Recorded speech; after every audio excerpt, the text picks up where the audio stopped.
In a world where the Catholic Church stands as both a spiritual guide and a global institution, every decision made within the Vatican holds immense significance. One such decision has set the stage for profound transformation. Cardinal Luis Antonio Tagle, known to many simply as Chito, has been appointed to the Vatican's central bank, officially called the Institute for the Works of Religion. This move has captured global attention, not just because of its immediate impact on church governance, but also because it adds yet another chapter to Tagle's remarkable journey, a journey that many believe could lead to the papacy itself. To understand the weight of this appointment, let's take a closer look at the Vatican Bank and its role in the Church. For decades, the Institute for the Works of Religion has been an essential yet controversial entity within the Vatican. Tasked with managing the financial assets of the Church, it serves as the guardian of billions of euros, funding everything from diocesan support to humanitarian missions worldwide. Yet, its legacy has been tarnished by allegations of corruption, scandals involving money laundering, and criticisms of opaque practices. Enter Pope Francis, the reformist leader who has dedicated his papacy to revitalizing the Church's moral and structural integrity. One of his most pressing missions has been cleaning up the Vatican's financial operations, ensuring they align with the Church's spiritual mission. Cardinal Tagle's appointment to this critical role is no coincidence. Known for his integrity, pastoral approach, and global perspective, Tagle represents a fresh, trustworthy face to lead this ongoing reform. But why Cardinal Tagle? What makes this Filipino cleric uniquely suited for such a monumental task? The answer lies in his extraordinary journey. Born in 1957 in the Philippines, Tagle grew up in a deeply religious family. His upbringing instilled in him a profound sense of humility and a deep connection to the lives of ordinary people. These qualities would shape his ministry and define his leadership style. The Philippines, a nation with over 80% of its population identifying as Catholic, serves as the heart of Catholicism in Asia. It is a country where faith is not just a tradition, but a way of life. Tagle's roots in this vibrant faith community have given him an unparalleled understanding of the challenges and hopes of the global Church.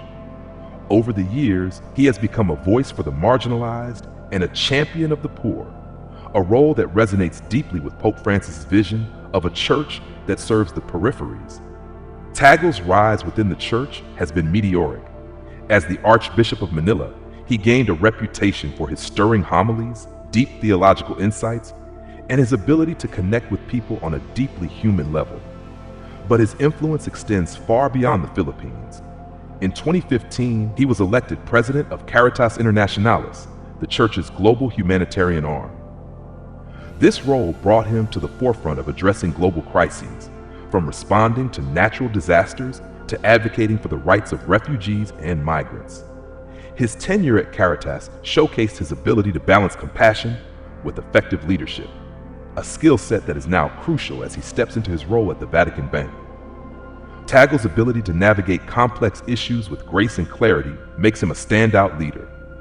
At the Vatican Bank, his task will not only be to oversee financial management, but to ensure that the Church's wealth serves its higher purpose.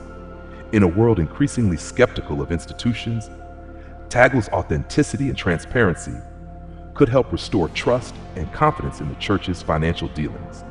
Now, let's address the question that has captured the imagination of millions. Could Cardinal Tagle be the next pope? Historically, the papacy has reflected the evolving needs of the Church and the world. In recent times, we've seen a shift from traditional European dominance to a more global perspective. The election of Pope Francis, the first pope from the Americas, was a groundbreaking moment, signaling a move toward inclusivity and universality. Tagle represents the next logical step in this journey. As a leader from Asia, he embodies the growing prominence of the Church in the global South. With over 140 million Catholics in Asia, the region is home to some of the fastest growing Catholic communities in the world. Tagle's election as Pope would not only honor this demographic shift, but also send a powerful message about the Church's commitment to diversity and its readiness to embrace a truly global identity. What sets Tagle apart is his unique combination of qualities. He is deeply intellectual, yet profoundly approachable. He holds a doctorate in sacred theology, yet his homilies are simple, heartfelt, and relatable. He is fluent in multiple languages, including English and Italian, making him a bridge between different cultures. His charisma, often compared to that of Pope Francis, endears him to both the faithful and those outside the church. At 67 years old, Tagle is relatively young by Vatican standards. This gives him the potential for a long and impactful papacy, should he be elected. His media-savvy nature and ability to connect with younger generations make him an appealing choice in an era where the church seeks to remain relevant in a rapidly changing world. Tagle's close relationship with Pope Francis further strengthens his position as a likely successor. The two share a vision of a simpler, more inclusive church. Francis has consistently placed Tagle in positions of influence, not just as a recognition of his talents, but as a way to groom him for greater responsibilities. The trust between them is evident, and many see this as a clear indication of the direction Francis hopes the church will take in the future. Of course, the election of a pope is guided by many factors, including the workings of the Holy Spirit. While no one can predict the outcome of the next conclave, the signs pointing to Tagle are hard to ignore. His rise within the church is not just a story of personal achievement, but a reflection of the evolving priorities of Catholicism. As we look to the future, the story of Cardinal Tagle reminds us of what the church can be: a beacon of hope, a voice for the voiceless, and a force for good in the world.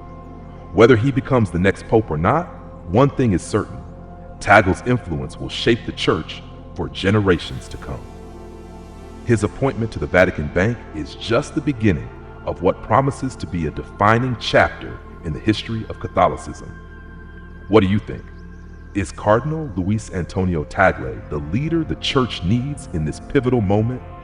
Share your thoughts in the comments below. And if you enjoyed this deep dive, don't forget to like, subscribe, and hit the notification bell for more stories about the faith, the Vatican, and the future of the church.